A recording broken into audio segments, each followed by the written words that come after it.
오늘은 우리 신명기 22장의 말씀을 우리가 같이 봉독을 했습니다.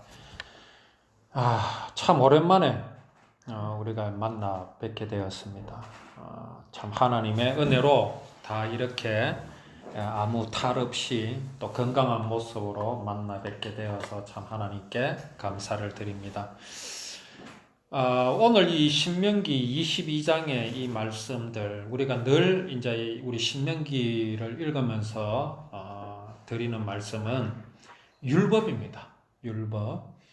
근데 이것을 이제 법으로 이 말씀을 대하고 또 그렇게 지키려는 마음으로 볼 때에는 우리는 이 율법에서 아무것도 얻을 것이 없습니다.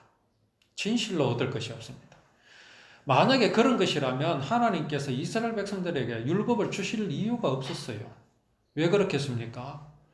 이스라엘 백성들은 이미 애굽에서 400년을 살았습니다. 애굽이 어떤 나라입니까? 그들에게는 참으로 고도화된 그런 율법이 있었습니다. 이집트 문명이 괜히 있었겠습니까? 그 사람들이 법을 세우지도 않고 그런 그냥 주먹구구식으로 그렇게 살았겠습니까? 그런 미개한 그런 민족이 아니었습니다. 근데 그 속에서 400년을 살았고 그들의 법을 알고 있는 이스라엘 백성들에게 하나님께서 율법을 주셨는데 사실 그 율법도 가만히 이래 보면 그 이방인들이 하나님을 떠나서 살아가면서 만든 법과 그렇게 다를 게 없어요. 이유가 무엇이겠습니까? 어떤 이들은 이렇게 말합니다. 함무라비 법이 모세의 율법보다 훨씬 더 먼저 왔기 때문에 모세가 그 함무라비 법을 뺏겼다. 그렇게 말하는 사람들이 있습니다. 그런 것 같지요? 그렇지 않습니다. 사람이 하나님의 법을 뺏긴 겁니다. 함무라비 법에 있는 내용이 율법에도 있고 율법에 있는 내용이 함무라비 법에도 있습니다. 물론 이스라엘 법에도 있겠지요. 자, 그러면 사람들이 법을 만들었을 때는 왜 만들었겠습니까? 질서를 유지하기 위해서. 그렇잖아요. 법이 없으면 질서가 없어집니다. 사람은 법이 없으면 살 것 같습니까? 요새 우리나라의 화두가 뭡니까? 평등이죠. 평등. 모든 사람이 평등하다. 그래서 이제 서로 많이 가지지 말고 니 것 내 것 없이 하자. 자, 그렇게 하면 인간들이 과연 평등해질 것 같습니까? 절대 그럴 수 없습니다. 원래 공산주의라는 그 모양이 어디에서 최초로 나오냐면 사도행전에 있습니다. 사도행전에. 그때 이제 초대교회 교인들이 그 사도들이 전하는 복음을 듣고 너무나 기뻤던 나머지 너무 기쁘니까 사람들 마음에 욕심이 사라지는 겁니다. 제가 그런 이야기 했죠. 내 손에 있는 누룽지가 내 동생의 손에 갔다. 이거는 있을 수 없는 사건이거든요. 어떻게 해서 그렇게 되었느냐? 내가 무엇을 보았기 때문에 그랬습니다. 너무나 좋은 것을 보았기 때문에 너무 기쁜 나머지 내 손에 있는 누룽지 따위는 아무것도 아니었어요. 초대교회 우리 성도들이 그랬어요. 구원의 복음을 들으니까 이제 구원을 받게 되니까 너무 좋은 겁니다. 그러니까는 이제 교회가 이렇게 모였을 거 아닙니까? 어떤 사람은 가난하고 어떤 사람은 부자고 이런데 막 욕심이 없어지는 거예요. 이 복음만 있으면 된다. 그러니까 어떻게 했어요? 우리 모두 재산을 팔아가 교회에다가 바치자. 그리고 우리 다 같이 일해서 다 골고루 그렇게 나누어 가지죠. 이게 공산주의입니다. 그런데 그게 가능했던 이유가 뭐냐 이거죠. 그게 가능했던 이유가 그 중심에 뭐가 있었습니까? 예수 그리스도의 복음, 십자가가 있었기 때문에 그런 마음이 일어난 겁니다. 근데 그게 오래 갔습니까? 딱 그 구절 하나로 끝나버려요. 아나니아와 삽비라가 들어오면서 다 깨져버렸어요. 하나님이 그래 하락하지도 않았는데 너무 기쁜 나머지 그래 했을 뿐입니다. 복음 받았다고 사람이 변합니까? 예? 그 본성은 안 변해요. 사람이 하나님과 같이 될 수 있다. 이 본성은 안 변합니다. 처음에는 막 기쁘죠. 기쁜 건 감정입니다. 순전해. 기쁜 거라는 게 뭡니까? 좋은 걸 받기 때문에 기뻤을 뿐이지 기쁨 자체가 구원은 아니잖아요. 그게 나를 평생 이끌어갈 수 없습니다. 복음이 나를 이끌어가는 거지. 그래서 우리는 냉정해야 돼요. 기쁨이 막 올 때 그걸 부정하라는 소리는 아닙니다. 기쁨은 기뻐해야 되죠. 그러나 이 기쁨의 주체가 뭔지를 분명히 알고 그것을 놓치지 말아야 된다. 자, 사람이 법이 없으면요, 뭐라도 있어야 됩니까? 이 사람의 마음을 완전히 사로잡는 자유가 있어야 돼요. 복음이 있어야 돼요. 생명이 있어야 돼요. 근데 인생들은 그 생명을 버렸잖아요. 하나님을 버리고 떠났잖아요. 자, 떠난 이 인생들이 하나님 없이 그러면은 정말 에덴 동산에서의 그 모습을 유지하며 살아갈 수 있느냐? 절대 없습니다. 생명을 잃어버렸기 때문에 그랬어요. 에덴 동산에 아담 하와가 죄를 지었겠어요? 안 지었겠어요? 그런 질문을 많이 합니다. 아담은 여자를 보면은 막 음욕이 일어나지 않았겠습니까? 라고 질문하는 경우가 있어요. 과연 어땠겠습니까? 아담도 똑같은 사람인데 없었어요. 없었던 이유가 있습니다. 그거를 우리가 오늘날 이런 삶을 살아가면서도요, 참 느낄 수 있어요. 그게 뭐냐 하면 내 마음에 엄청난 기쁨이 있으면요, 내 마음이 굉장히 넓어집니다. 그런 말 있죠. 쌀독에 인심 난다는 말이 있잖아요. 쌀이 똑 떨어져서 가난하면요, 독이 올라와요. 근데 그 쌀독에 쌀이 가득하면 무슨 마음이 있겠습니까? 베풀고 싶은 마음이 일어나게 돼 있습니다.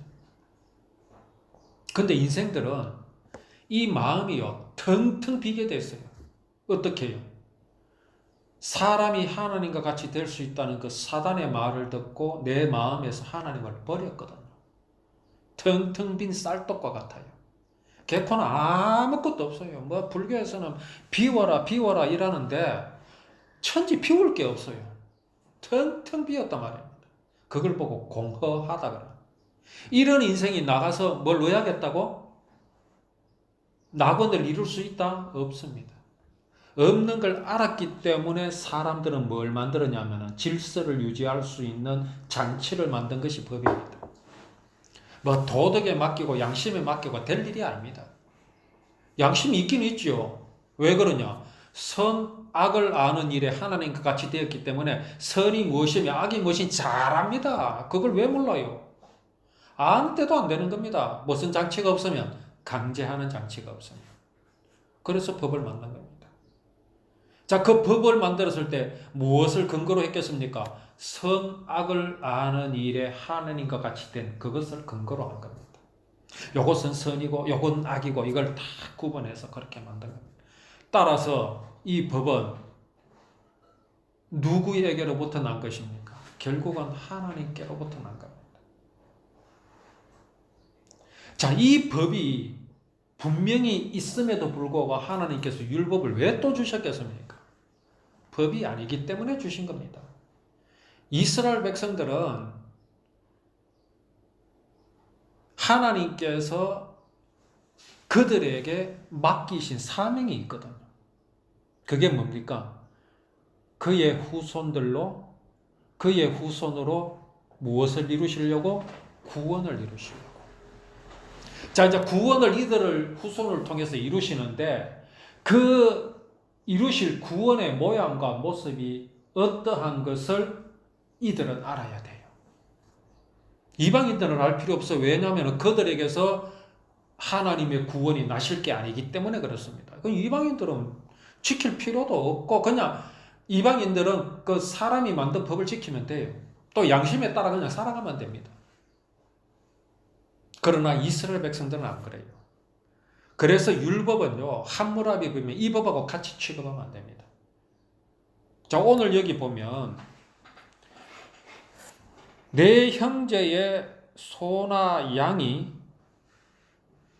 길을 잃은 것을 보거든 못 본 채 하지 말고 너는 반드시 그것들을 끌어다가 내 형제에게 돌릴 것이요. 그러지요. 여기 뭐가 나옵니까?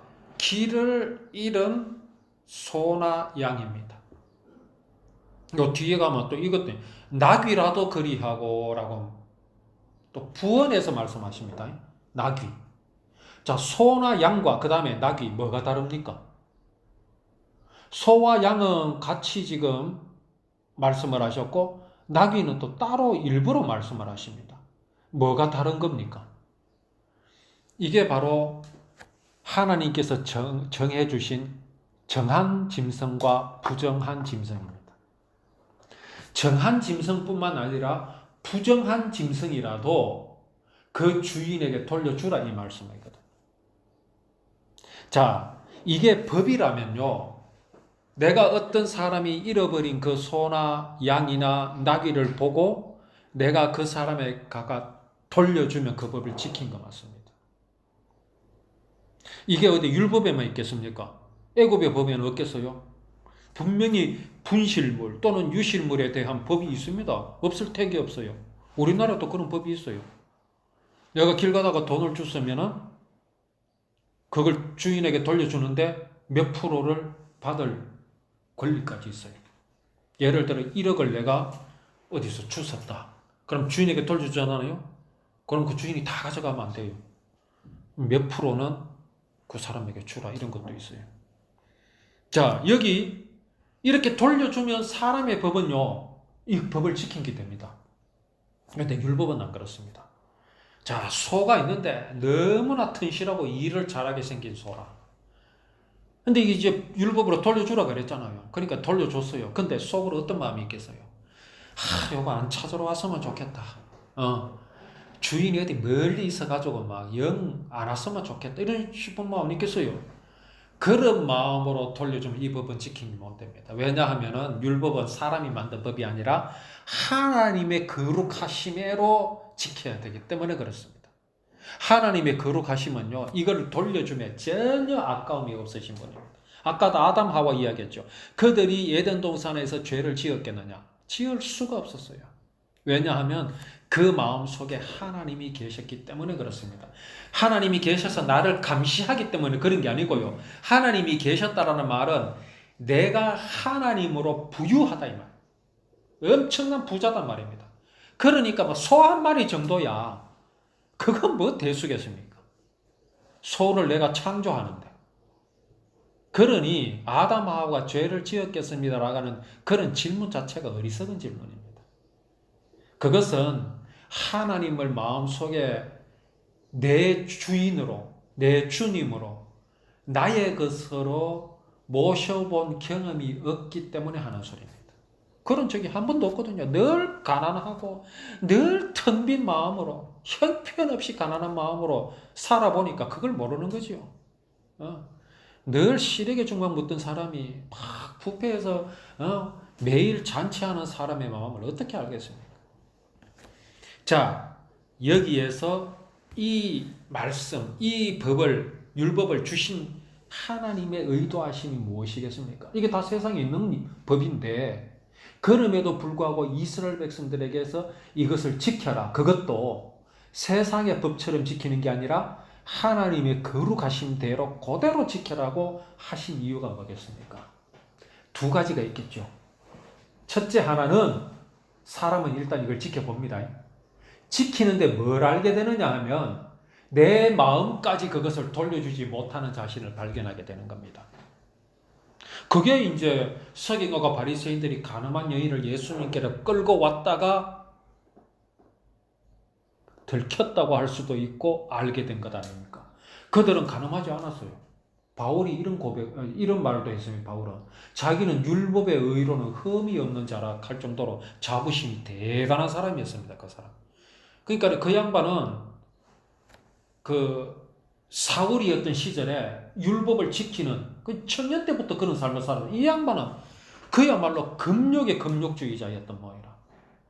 그러니까 뭐 가늠은 아예 안 했고요. 막 율법을 다 지켰다. 자기는 그래서 율법의 의로는 흠이 없는 자라고 자부했잖아.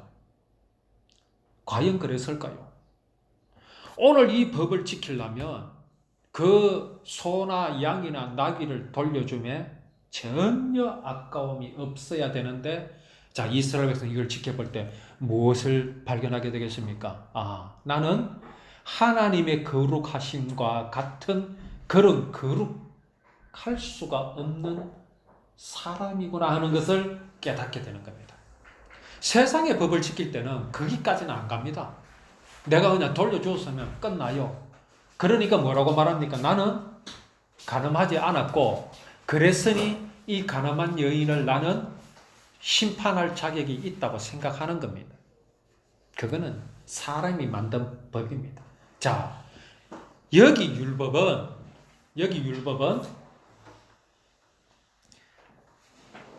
이렇게 율법을 지킴으로써 이제 사람은 무엇을 깨닫는다? 죄인임을 깨닫는다. 자, 근데 그것으로 만약에 율법이 끝이라면 우리는 정말 소망이 없습니다. 그 다음에 이제 하나님께서 보여주시는 건 뭡니까? 이것이 바로 하나님의 사랑이다. 하나님의 마음이다. 하나님의 마음, 하나님의 사랑은 뭐라고요? 길을 잃은 낙이나 소나 양을 돌려주시는 하나님이다. 이걸 보여주십니다.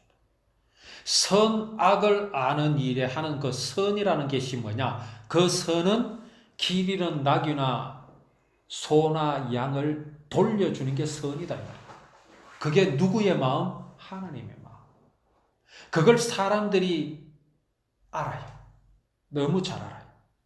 그래서 이런 법을 만든 겁니다. 만들어내는 겁니다. 자, 이제 여기에 무슨 의미가 숨겨져 있습니까? 이 소나 양이나 나귀는 누구의 품 안에 있어야 됩니까? 당연히 여호와 하나님. 당연히 이 소나 나귀나 양은 주인의 품 안에, 주인의 울타리 안에 있어야 행복하고 생명을 유지할 수가 있습니다. 반드시 그렇습니다. 자, 그런데 그런 소나 양이 길을 잃었다라는 것은 뭡니까? 이거는 곧 죽게 될 것이라는 걸 보여줍니다. 자, 이 소나 양이 길을 잃고 막 광야를 헤매다가 그 힘센 짐승들, 그죠? 사자나 이런 맹수들한테 당연히 잡혀 죽지요. 왜 그렇습니까? 주인의 보호를 벗어났기 때문에 그렇죠. 바로 지금 이 길 잃은 소나 양이나 나귀의 모습이 바로 누구냐? 그게 인생의 모습입니다. 인생의 모습. 이 소나 양은 반드시 누구에게로 돌아가야 됩니까? 주인의 품으로 돌아가야 됩니다. 이걸 깨닫게 하시는 겁니다. 그렇다면 그게 바로 뭡니까? 인생은 하나님의 품으로 돌아가야 되는 것을 보여주십니다. 반드시 돌려주라.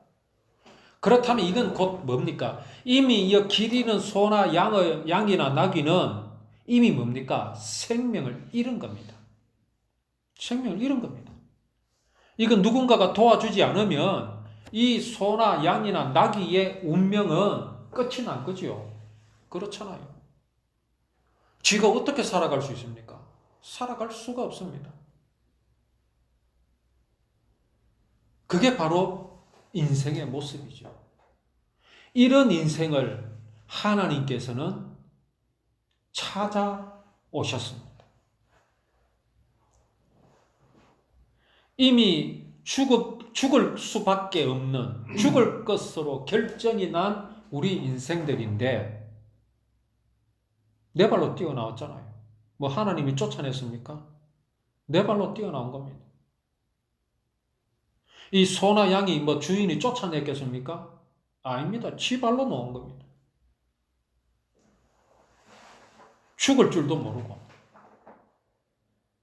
아니, 죽을 줄 알지요. 하나님 분명히 그러셨잖아요. 그것을 먹는 날엔 반드시 죽으리라 그랬잖아요. 그랬음에도 불구하고 뛰어나왔잖아요.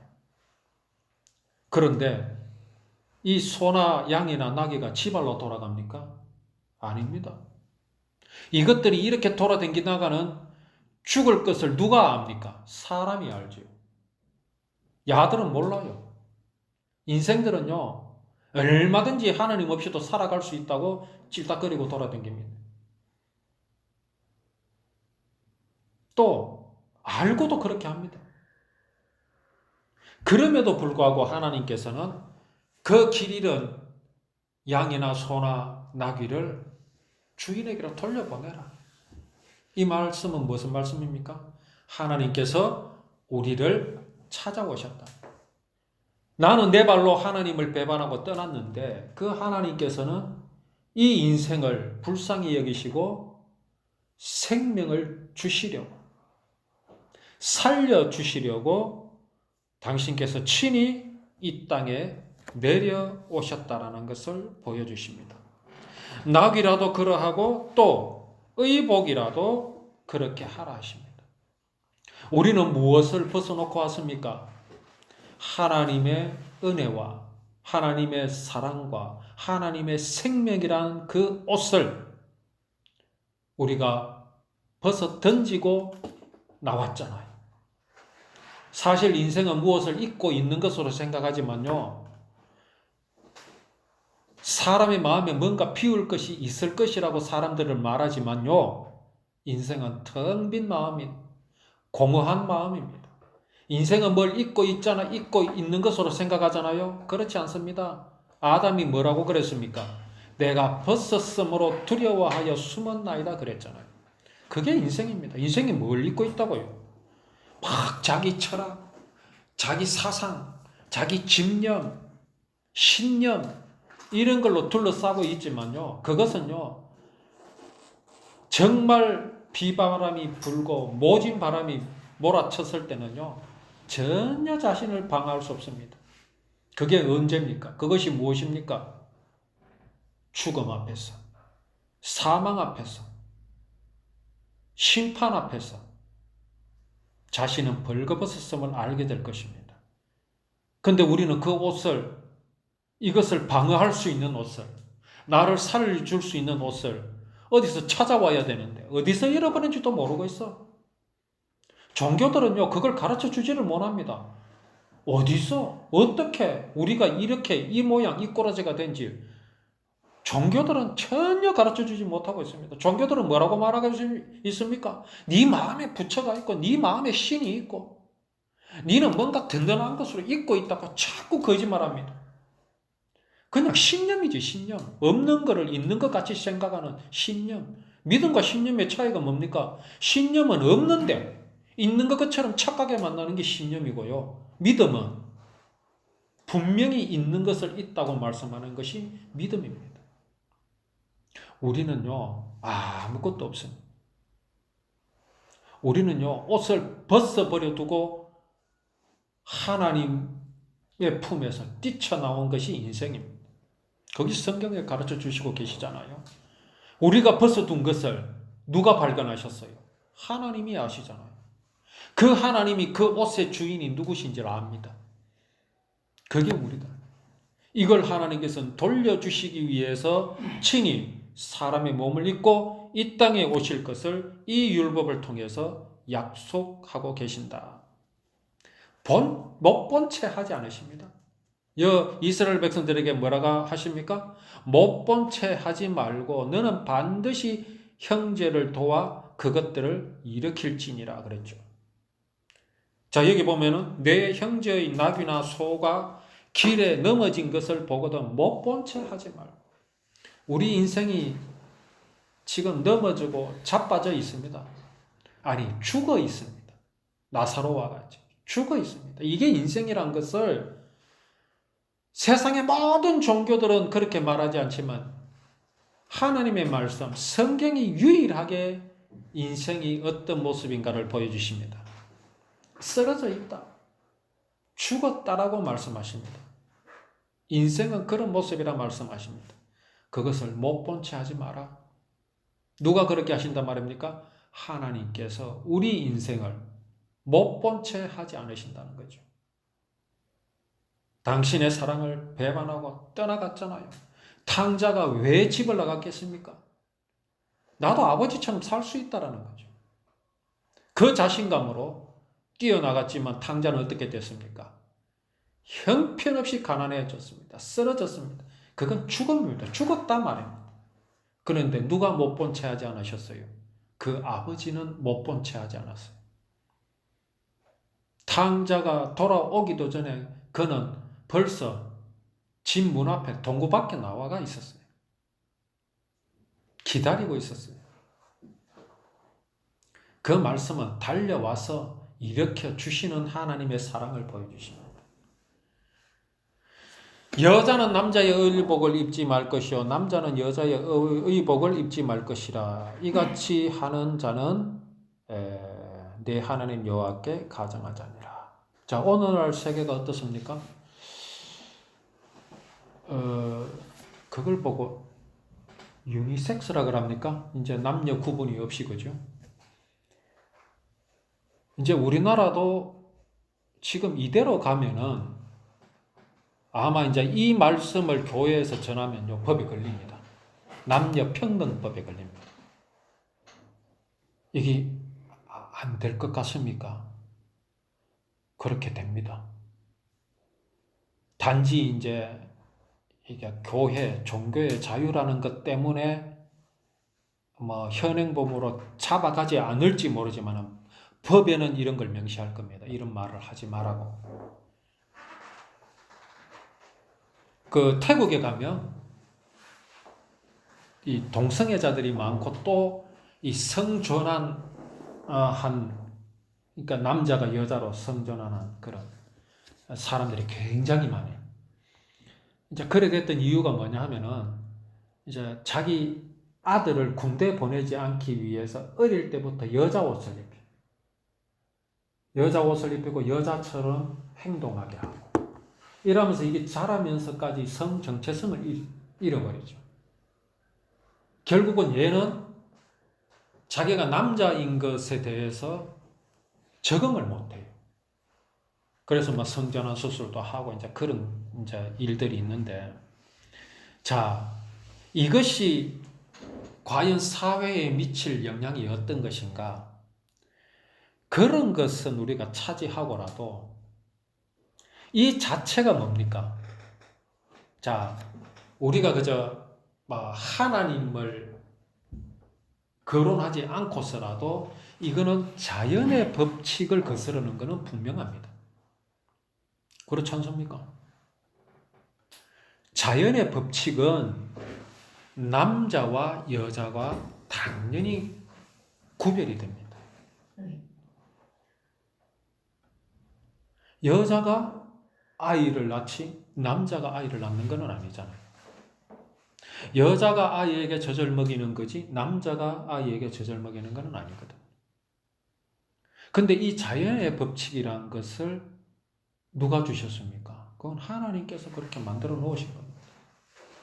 그렇다면 여기에 여자는 남자의 의복을 입거나 또 여자가 남자의 의복을 입는다라는 것은 뭡니까? 이거는 곧 하나님을 향하여 대항하는 겁니다. 하나님을 향하여 대항하는 겁니다. 이런 것이 나을 결과가 무엇이겠느냐? 사람은 하나님을 떠나기 전에는 질서 안에 있었습니다. 질서 안에. 그 질서는 누가 강요하지 않았습니다.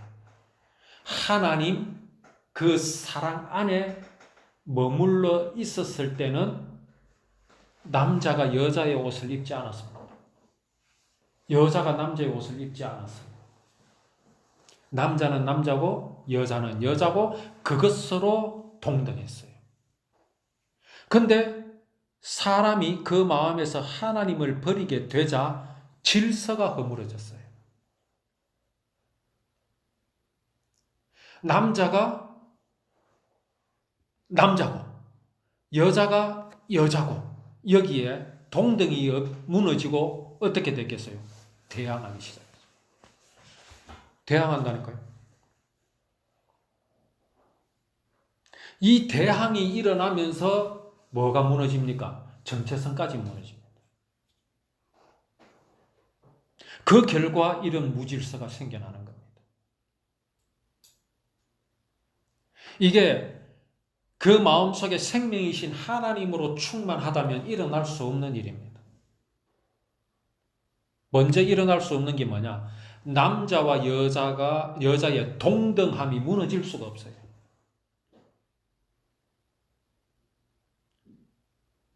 사람이 그 마음에서 생명을 상실하고 하나님의 은혜와 사랑을 상실하게 되어 버리니까 사람의 마음에 뭐가 있습니까? 내가 하나님이 되고자 하는 그런 욕심, 또 마음에 형편없이 가난하게 된 그 마음, 정말 꼴보기도 싫은 그런 마음끼리 이제 저것끼리 싸워. 그런 것들이 이런 것들을 낳게 되는 겁니다.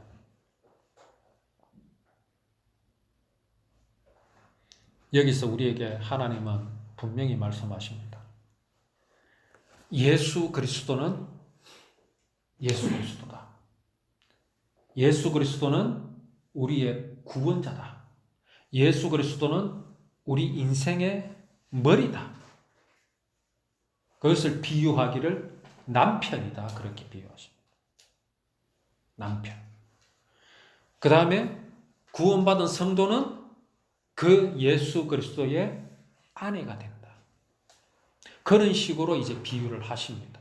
근데 이렇게 남자가 여자의 의복을 입고 여자가 남자의 의복을 입으면 예수 그리스도와 교회의 관계가 완전히 허물어져 버립니다. 누가 머리인지, 누가 몸인지 알 수가 없게 되죠. 구원이라는 것은 구원하실 분이 위대하셔야 돼요. 절대적이어야 됩니다. 절대적이어야. 그런데 구원하실 분이 절대적이 되지 못하고 나도 저와 같이 될 수 있고 저도 나와 같이 될 수 있다. 이런 평등은 결국은 구원자가 누구인지 모르게 돼요. 다 지가 하나님이라. 이것을 하나님께서는 철저하게 경계하라고 말씀을 하십니다. 길을 가다가 나무에나 땅에 있는 새의 보금자리에 새 새끼나 알이 있고 어미새가 그의 새끼나 알을 품은 것을 보거든 그 어미새와 새끼를 아울러 취하지 말고 어미는 반드시 놓아주고 새끼는 취하여도 된다.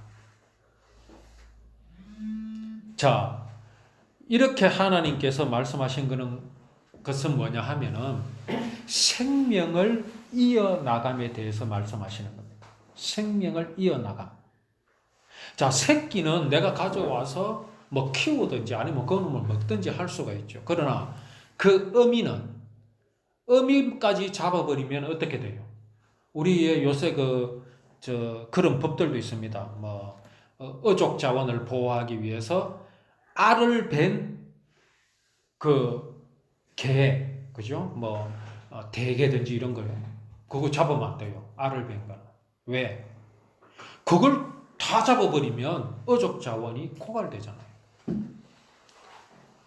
하나님께서 우리에게 생명이 무엇인지를 보여주십니다. 생명이 무엇인지를. 여기 어미새는 무엇을 의미합니까? 우리에게 복음을 주시는 하나님의 생명의 말씀을 보여주십니다. 이걸 멸시하지 말아요. 이걸 멸시하지 말아요. 그 생명을 전하는 복음, 그 생명을 전하는 사도들이 있었기에 오늘 우리가 구원을 받을 수 있었죠. 복음을 들을 수 있게 되었다라는 겁니다. 또 포도원에 두 종자를 섞어 뿌리지 마라. 그리고 또 소와 나귀를 함께 묶어서 밭을 가지 말라. 그러고 털과 배실로 섞어 짠 것을 입지 마라 그랬죠. 이걸 혼방이라 그러죠. 혼방. 장로님 맞죠? 혼방. 왜 그 울하고 그 다음에 이제 뭐 인조섬유하고 같이 섞은 그런 하지 마라. 이거는 구별을 보여주십니다. 세상과의 구별.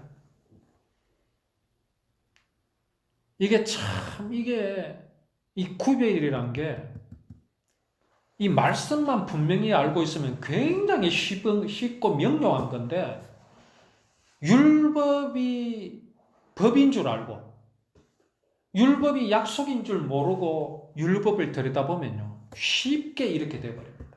쉽게 돼버린다. 어떻게 교회가 지금 변질되고 있습니까? 사람이 말하는 선, 사람이 말하는 뭐 이런 듣기 좋은 것들, 이런 것들이 교회 안으로 막 들어옵니다. 왜? 율법을 법의 기준으로 놓고 볼 때 그들의 말이 맞거든요. 오, 틀리는 말이 아니네. 함무라비 법이나 공자의 말씀이나 율법의 말씀이 뭐가 다르냐 하고 있습니다. 막 섞어버려요. 막 섞여집니다. 그 결국은 뭐냐면 구원은 무엇이냐? 자, 예수님을 믿고 거기에 무엇을 더해야 되느냐? 내가 철저하게 회개하고 내가 철저하게 뭘 어떻게 해야 되고 이런 것들을 막 갖다 얹어버립니다. 이게 혼방입니다.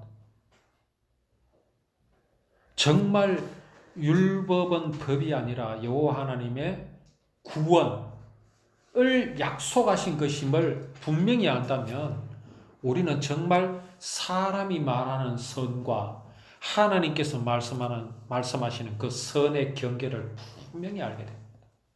그러면요 절대로 섞어질 수 없습니다. 복음과 세상의 사상과는요 절대로 섞어질 수가 없습니다. 그렇잖아요. 선악을 알게 된 것을 기준으로 해서 말하는 사람의 선이요 들어보면 다 옳습니다. 옳지 않을 수 있습니까? 하나님의 선을 뺏겨간 건데. 그러나 그것을 사람이 이룰 것이라고 말하는 것과 여호와 하나님의 거룩하심이라는 것을 분명히 안다면요 섞어질 수가 없지요. 오늘 우리가 이 말씀을 통해서 정말 하나님께서 우리에게 보여주시고자 하시는 하나님의 사랑과 그 언약, 약속을 우리가 분명히 알고 누리는 또 우리의 믿음의 삶이 되기를 원합니다.